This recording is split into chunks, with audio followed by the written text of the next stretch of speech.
Blood on the Altar, this book, The Secret History of the World's Most Dangerous Secret Society, talks about Anton LaVey, Aleister Crowley, the evilarchy that is trying to take away our freedoms and establish a Luciferian New World Order. John Whiteside's Parsons was the architect of the Pentagon, which is the interior of the pentagram. You know, we talk about this, and nobody describes it, and nobody puts all of these dots together.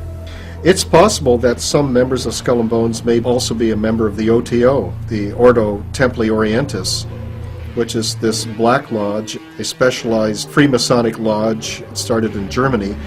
This is pretty much the authoritative book on the subject by Craig Heimbichner, Blood on the Altar, The Secret History of the World's Most Dangerous Secret Society. Well, isn't the Pentagon the interior of the pentagram, the satanic star? And John Whiteside's Parsons was the designer of the Pentagon, which is the interior of the pentagram. That's exactly right. Yeah. John Whiteside Parsons was a member of the O.T.O. He was the head of the lodge of the O.T.O. that was opened in Pasadena, California.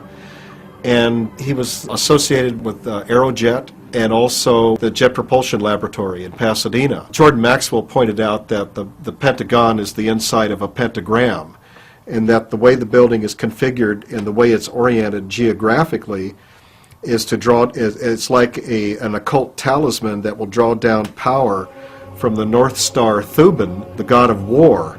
So it will empower the Pentagon to carry out the policy of war. You know, in the old days, they used to call it the Department of War.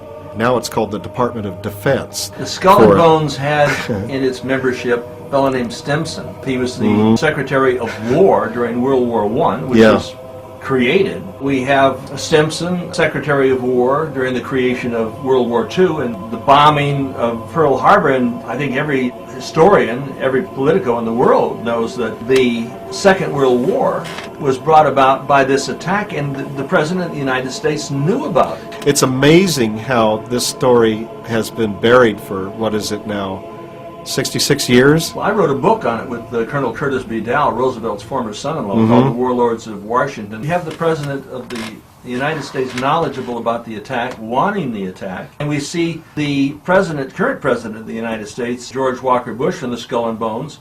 We see Stimson from the Skull and Bones, the Brotherhood of Death, and we see he was one of their more prominent patriarchs. By the 9/11 event occurring, and certainly 19 hijackers didn't fly those planes because 7 of them are still alive. 1 was dead before the event, and insofar as the Pentagon is concerned, the so-called plane made a 270-degree turn, and then came in, and there was no engines.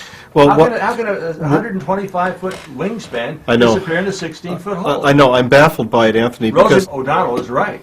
Do you believe in a conspiracy in terms of the attack of 9/11? No, but I do believe that it is the first time in history that fire has ever melted steel. I do believe that it defies physics for the World Trade Center Tower 7, Building 7, which collapsed in on itself. It is impossible for a building to fall the way it fell without explosives being involved. World Trade Center 7. World Trader 1 and 2 got hit by planes. 7, miraculously, the first time in history, steel was melted by fire. It is physically impossible. He was the last guy pulled out. He was on sub-level 2, and he heard a bomb. And the guy who was filling the soda machine from Honduras came to him, and his whole skin was falling off. And he said, "What happened? What happened? The generator blew up." He said, "A bomb." Took him up, carried him outside, and saw the plane. And he was omitted from the 9/11 report. Why? It was omitted. If someone's telling the truth about something, it's going to be considered, and it turns out to be true. What's their excuse for not seeing it? Charlie Sheen, Martin Sheen, Gary Busey, Ed Asner. I mean, people from the legitimate left and the legitimate right are coming together, and we're all saying the same thing. This is an inside job to justify Bush's entree into Iraq and maybe into Iran, and you've got the Christians and conservatives. He couldn't do it supporting without this, him. This madness. Yeah, Murder. this is really the problem, Anthony, is that Bush's cornerstone, his constituency, is the Christian support for his administration. And there's an alliance, a kind of liaison or a joining together in common cause between Protestant fundamentalists, the evangelicals, and the Catholic neocons, who also talk about being evangelicals all the time. They kind of share a common ideology in that regard, especially among Catholics, because Catholic voters constitute about 25% of the vote here in America. So if the administration can keep them on board, they can maintain themselves and their policies and remain in office and get reelected, and their successors reelected to continue the policy. And so the neocon Catholics, there's a cabal of them really in media, in Catholic television and radio. They're networked together throughout these little radio stations all over the country. If they're not in agreement, like, let's say like the little ones, ideologically with the mothership, which is EWTN, then they're not going to get national syndication. Who else was in this O.T.O? Aleister Crowley is probably the most famous of the masters or Grand Master. And he was in the theological bed with John Whiteside's Parsons, and Anton LaVey started the First Church of Satan. Well, Crowley is a much more prominent occultist than Anton LaVey. Anton LaVey was certainly bad news. There have been a lot of different tragedies associated among people who had contact with him, a lot of bad luck, you might say.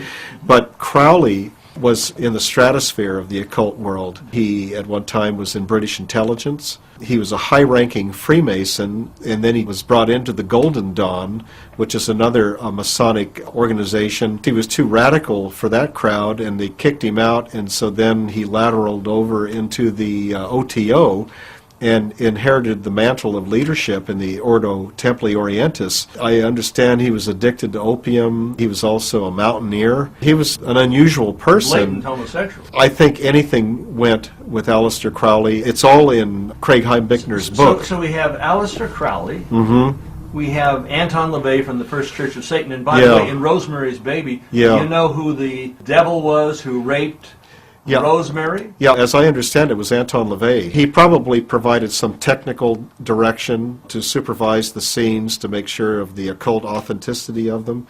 It's pretty scary stuff, and we all know the following stories associated with that film. Maybe I should have killed 400 or 500 people, then I would have felt better.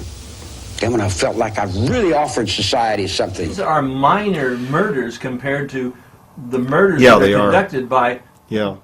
Well, that's it. Yeah. The administration of the United States, the Bush administration. That's right. Yeah. They're minor. It's Right. nothing. If you have a Satanist holding public office and can make foreign policy and start a war, you can sacrifice a lot more human beings that way. Well, in war, And killing them off doesn't seem to be a matter of conscience at all. And then doing that in the name of Christianity, if that isn't Satanism, I don't know what is. Stimson was in charge of the Department of War, and how many people lost their lives? 50 million? And then Hitler was financed by George Bush's His grandfather. His grandfather. Yeah. Prescott Bush. So they're Brown financing Brothers Harriman. communism and Nazism, and they're saying, well, they're opposite. You've got communism on one side and Look. communism on the other, but it's all the same. Look, the neocon Catholics have to know about this, and I'll tell you why. As a Catholic, I'm in full support of the pro-life agenda. And as a Catholic, we're obliged to be. And if we have a problem with it, then we have to examine our conscience and come to terms with acceptance of what the Church teaches. This is an act of faith also.